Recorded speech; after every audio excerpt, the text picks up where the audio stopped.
সমাজে কিছু ব্যক্তি যারা সুদ খায়, এরকম কিছু ব্যক্তি আছে যারা মসজিদ পরিচালনা কমিটিতে যুক্ত থাকে, এদের বিষয়ে কি বলবেন? নতুন বাংলাদেশে অন্তত আপনাদের একটা সংস্কার করা দরকার, আমাদের একটা সংস্কার করা দরকার। মসজিদ কমিটিতে কোনো সুদখোর, ঘুষখোর, 2 নম্বর হারামখোর মানুষ থাকতে পারবে না। আল্লাহর ঘর পরিচালনা করবেন কারা?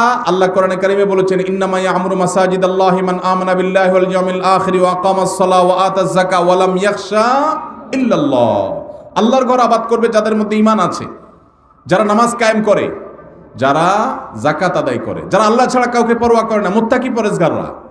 এখন মাংসপেশি দেখে, বাহুর জোট দেখে, টাকার জোট দেখে মসজিদ কমিটির সদস্য করা ঠিক না।